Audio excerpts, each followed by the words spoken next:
Hi guys, magluluto tayo ng patula with miswa. Ang sahog ay manok.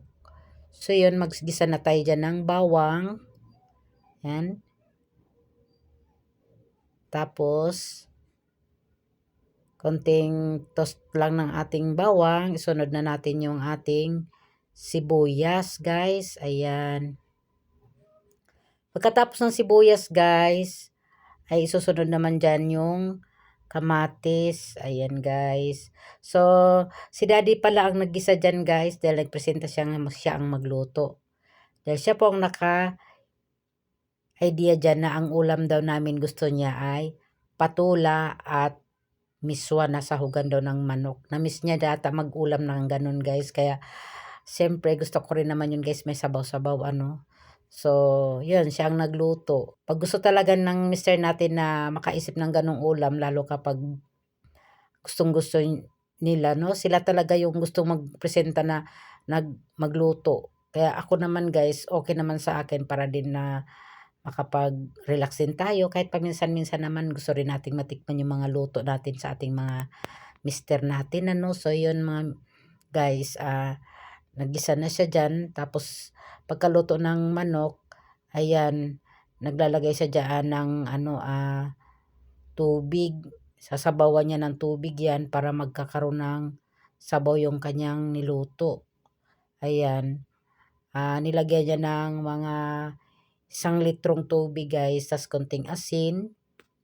Ayan. Tapos sinakpan niya. Sabay pinalikan na naman niya dahil maglalagay na siya dyan ng ng miswa. Tapos yun, natitikman niya muna kung anong kanyang lasa kasi maglalagay pa siya ng pampalasa dyan. Ayan. Naglagay na siya, tapos sili, tapos yan, miswa, naglagay na siya ng miswa. Susunod naman niya yung gulay dyan. Yan, yung patula. And ako naman ang naghiwa yung patula, guys. Tapos yung miswa, ako rin naghihimay. So, yun, pagkatapos niya, tinikman niya, naglagay siya ng konting patis. Hindi na siya naglagay ng nor, guys, kasi bawal naman sa akin ang nor cube. So, ayan, tinikman niya. So, okay na, guys. Maraming salamat sa inyong panonood, guys. At, ayun, malapit na maluto. Thank you for watching.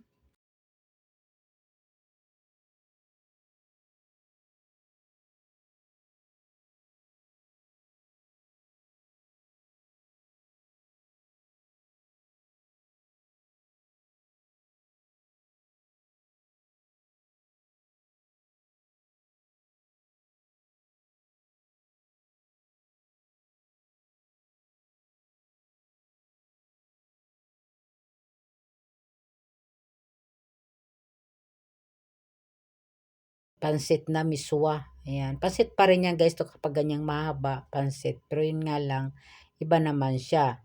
Miswa. So yun, naglagay naman siya ng patula. Alam nyo guys, kapag patula at miswa at manok ang ilulutuin mo, mabango yan. Masarap siya. So, yun lang. Di siya naglagay diyang nor kasi alam niya bawal sa akin ang nor cubes. Bawal sa akin. So, ang nilagay lang niya patis at konting bitchin. So, yun, tinikman niya naman niya ulit. Ayan, sarap na sarap si daddy sa kanyang niluto. At siyempre, kami din ang kakain masarap. Ayan guys, masarap talaga pag lalo may sabaw. Masarap talaga kumain. So, yan mga langga. Maraming salamat sa inyong panonood.